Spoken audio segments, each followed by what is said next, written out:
नमस्कार दोस्तों, आज हम जीव विज्ञान का पाठ पर्यावरण के मुद्दे का दूसरा भाग पढ़ेंगे। इस वीडियो में हम पढ़ेंगे जल प्रदूषण एवं इसका नियंत्रण और घरेलू वाहित मल और औद्योगिक बाह्यस्राव। जल प्रदूषण एवं इसका नियंत्रण। संपूर्ण विश्व में मनुष्य जलाशयों में सभी प्रकार के अपशिष्ट का निपटान कर इसका दुरुपयोग कर रहा है। हम यह मान लेते हैं कि जल सब कुछ बहाकर ले जाएगा। ऐसा करते समय हम यह नहीं सोचते कि जलाशय हमारे साथ साथ अन्य जीवों के लिए भी जीवन का आधार है।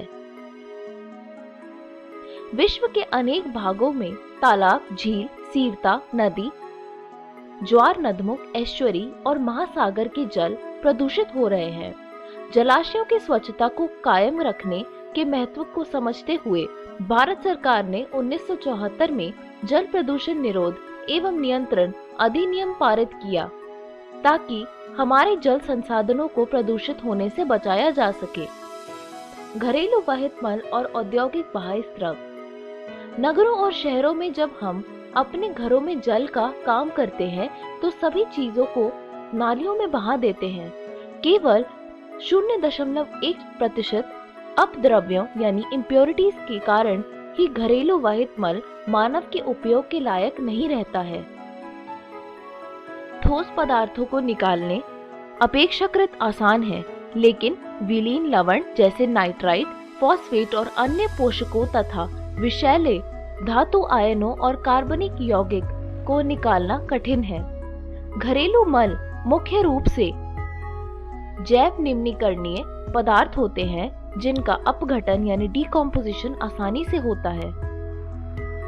हम आभारी हैं कि जीवाणु और अन्य सूक्ष्म जीवों के जो इन जैव पदार्थों का उपयोग कार्य द्रव यानी सबस्ट्रेट के रूप में भी करके अपनी संख्या में वृद्धि कर सकते हैं और इस प्रकार ये वाहित मल के कुछ अवयवों का उपयोग करते हैं।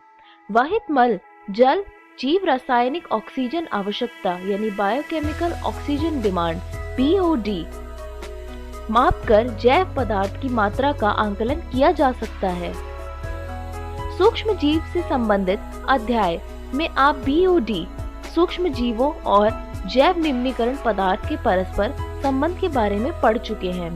अभिवाही जलाशय में जैव पदार्थों के जैव निम्नीकरण यानी बायोडिग्रेडेशन से जुड़े सूक्ष्म जीव ऑक्सीजन की काफी मात्रा का उपयोग करते हैं। इसके स्वरूप वाहित मल विसर्जन स्थल में भी अनुप्रवाह यानी डाउनस्ट्रीम जल में घुली ऑक्सीजन की मात्रा में तेजी से गिरावट आती है और इसके कारण मछलियों तथा अन्य जलीय जीवों की मृत्यु दर में वृद्धि हो जाती है। जलाशयों में काफी मात्रा में पोषकों और उपस्थित के कारण प्लवकीय यानी मुक्त प्लावी शैवाल की अतिशय वृद्धि होती है, जिसे शैवाल प्रस्फुटन यानी एल्गल ब्लूम कहा जाता है। इसके कारण जलाशयों का रंग विशेष प्रकार का हो जाता है। शैवाल प्रस्फुटन के कारण जल की गुणवत्ता घट जाती है और मछलियां मर जाती है। कुछ प्रस्फुटनकारी शैवाल मनुष्य और जानवरों के लिए अतिशय विषैले होते हैं। आपने नीलाशोर्ण रंग के सुंदर फूलों को देखा होगा जो जलाशयों में काफी चित्ताकर्षक आकार के प्लावी पौधे पर होते हैं। ये पौधे अपने सुंदर फूलों के कारण भारत में उगाए गए थे, लेकिन अपनी अतिशय वृद्धि के कारण तबाही मचा रहे हैं। ये पौधे हमारे हटाने की क्षमता से कई अधिक है। तेजी से वृद्धि कर हमारे जल मार्गों यानी वाटरवे को आवृत कर रहे। ये जल ह्यासिंथ पादप है जो विश्व के सबसे अधिक समस्या उत्पन्न करने वाले जलीय खरपतवार यानी वीड है और जिन्हें बंगाल का आतंक भी कहा जाता है। ये पादप सुपोषित जलाशयों में काफी वृद्धि करते हैं और इसके पारितंत्र गति को असंतुलित करते हैं। हमारे घरों के साथ साथ अस्पतालों में वाहित मल में बहुत से अवांछित रोगजनक सूक्ष्म जीव हो सकते हैं और उचित उपचार के बिना इसको जल में विसर्जित करने से कठिन रोग जैसे पेचिस, टाइफाइड, पीलिया, हैजा आदि हो सकता है। घरेलू वाहित मल के अपेक्षा उद्योगों जैसे पेट्रोलियम, कागज उत्पादन, धातु निष्कर्षण एवं प्रसंस्करण, रासायनिक उत्पादन आदि के अपशिष्ट जल में प्राय विषैले पदार्थ, खासकर भारी धातु, ऐसे तत्व जिनका घनत्व 5 ग्राम प्रति सेंटीमीटर से अधिक है, जैसे पारा, कैडमियम, तांबा, सीसा आदि, और कई प्रकार के कार्बनिक यौगिक होते हैं। उद्योगों के अपशिष्ट जल में प्राय विद्यमान कुछ विषैले पदार्थों में जलीय खाद्य श्रृंखला जैव आवर्धन यानी बायोमैग्निफिकेशन कर सकते हैं।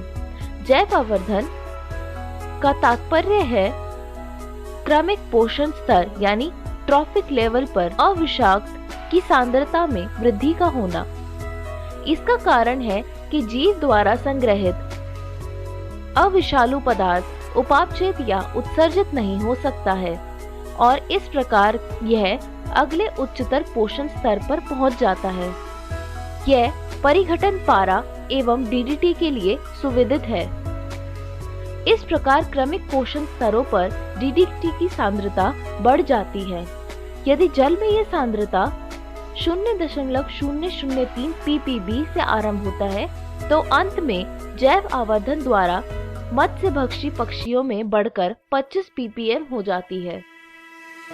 पक्षियों में डीडीटी की उच्च सांद्रता कैल्शियम उपापचय को नुकसान पहुंचाती है, जिसके कारण अंड कवच यानी एग शेल पतला हो जाता है और यह समय से पहले फट जाता है, जिसके कारण पक्षी समष्टि यानी बर्ड पॉपुलेशन यानी इनकी संख्या में कमी हो जाती है।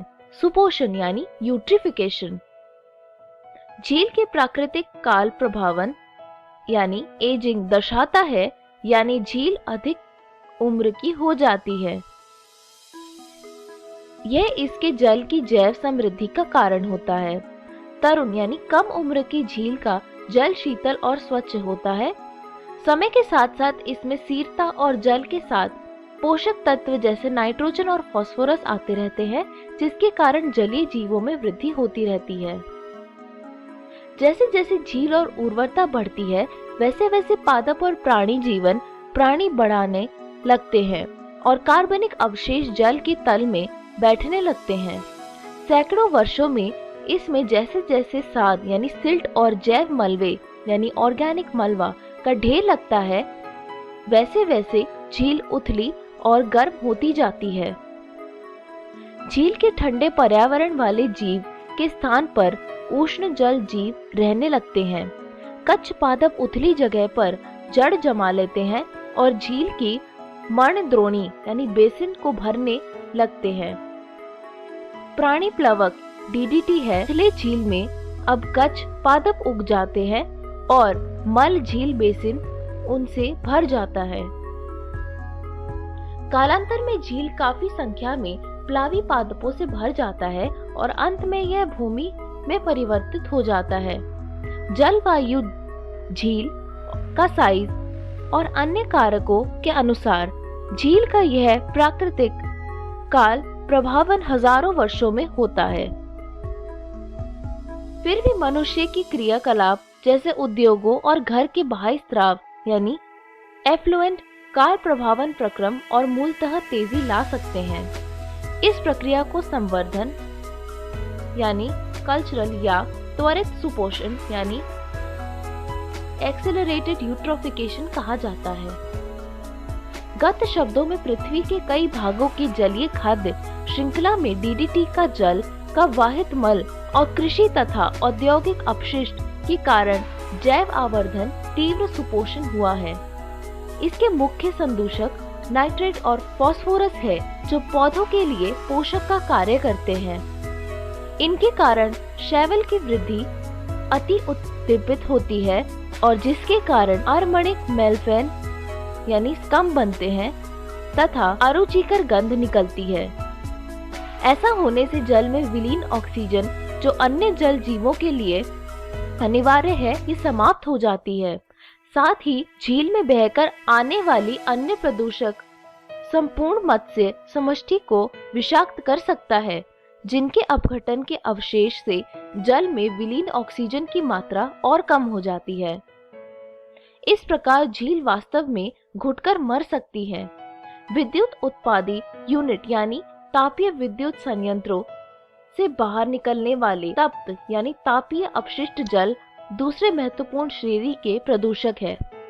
तापीय अपशिष्ट जल में उच्च तापमान के प्रति संवेदनशील जीव जीवित नहीं रह पाते या इसमें उनकी संख्या कम हो जाती है, लेकिन अत्यंत शीत क्षेत्रों में इसमें पौधे या मछलियों की वृद्धि अधिक होती है। इस वीडियो में हमने सीखा जल प्रदूषण एवं इसका नियंत्रण और घरेलू वाहित मल और औद्योगिक बाह्य स्राव। अगली वीडियो में हम पढ़ेंगे एकीकृत अपशिष्ट जल उपचार केस अध्ययन, ठोस अपशिष्ट, प्लास्टिक अपशिष्ट के उपचार संबंधी अध्ययन और कृषि रसायन और उनके प्रभाव और रेडियो सक्रिय अपशिष्ट। धन्यवाद।